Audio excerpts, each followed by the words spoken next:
ఈరోజు కథ పేరు నీలి పక్షి. అనగనగా ఆనందవనం అనే గ్రామంలో మోహన్ అనే బాలుడు ఉండేవాడు.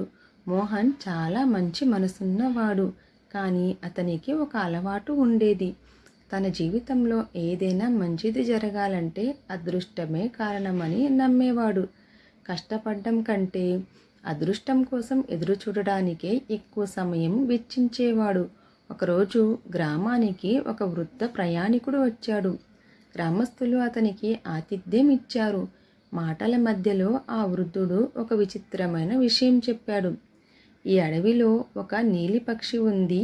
దాన్ని చూసిన వారి జీవితంలో అదృష్టం వెల్లివిరుస్తుంది అని చెప్పాడు.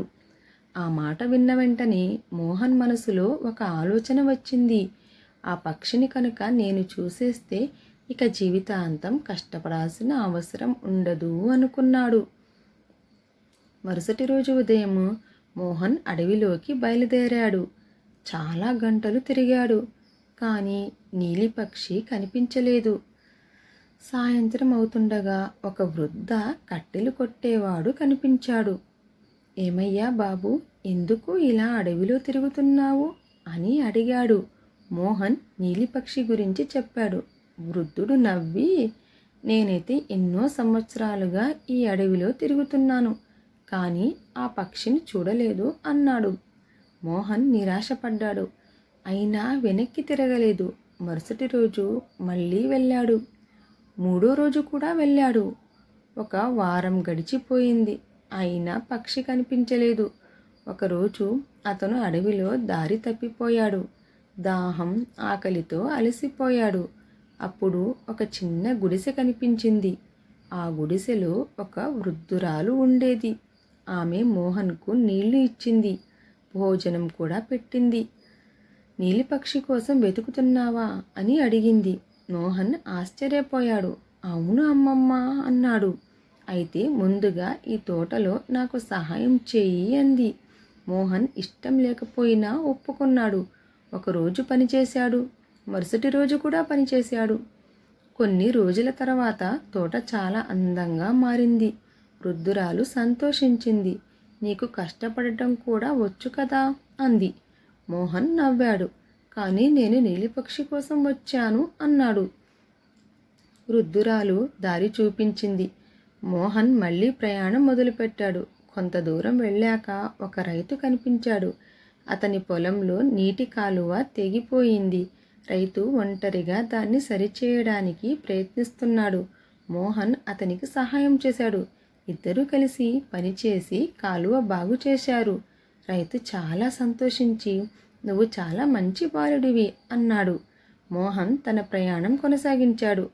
ఇలా ఎక్కడికి వెళ్ళినా ఎవరికో ఒకరికి సహాయం చేస్తూనే ఉన్నాడు.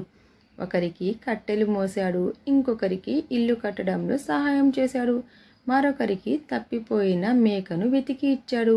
అలా నెలలు గడిచిపోయాయి. ఒకరోజు ఒక పెద్ద కొండపైకి ఎక్కాడు. అక్కడ ఒక ముసలివాడు కూర్చొని ఉన్నాడు. ఎందుకు వచ్చావు బాబు అని అడిగాడు.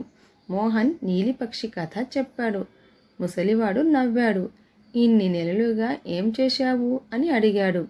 మోహన్ తాను ఎవరికి సహాయం చేశాడో చెప్పాడు. అప్పుడు ముసలివాడు ఒక చిన్న అద్దం ఇచ్చాడు. దీనిలో చూడు అన్నాడు. మోహన్ అద్దంలో చూశాడు. అందులో తన ముఖం కనిపించింది. కానీ అతని వెనుక ఎంతోమంది సంతోషంగా నవ్వుతున్న దృశ్యాలు కనిపించాయి. వృద్ధురాలు, రైతు, గ్రామస్తులు, పిల్లలు అందరూ. ఇది ఏమిటి అని అడిగాడు. ముసలివాడు నవ్వి, నువ్వు వెతుకుతున్న నీలిపక్షి అదృష్టానికి గుర్తు మాత్రమే, కానీ నిజమైన అదృష్టం ఏమిటో తెలుసా అన్నాడు. ఏమిటి అని మోహన్ అడిగాడు. కష్టపడే అలవాటు, ఇతరులకు సహాయం చేసే మనసు, మంచి పేరు, ఇవే నిజమైన అదృష్టం అన్నాడు. అప్పుడే మోహన్కు నిజం అర్థమైంది. తాను నీలిపక్షిని వెతుకుతూ బయలుదేరిన అసలు సంపద తనలోనే పెరిగిందని గ్రహించాడు. కొన్ని రోజుల తర్వాత తన గ్రామానికి తిరిగి వచ్చాడు. అతనిలో చాలా మార్పు వచ్చింది. ఇక అదృష్టం కోసం ఎదురు చూడలేదు. కష్టపడి పనిచేయడం ప్రారంభించాడు. గ్రామస్తులకు సహాయం చేశాడు. కొన్ని సంవత్సరాల తర్వాత అతను గ్రామంలోని అత్యంత గౌరవనీయమైన వ్యక్తిగా మారాడు. ఒకరోజు చిన్నపిల్లలు అతనిని అడిగారు, అన్నయ్య, నీలిపక్షి నిజంగానే ఉందా? మోహన్ చిరునవ్వుతో నవ్వి, ఉంది, కానీ అది అడవిలో కాదు, మన మనసులో ఉంటుంది.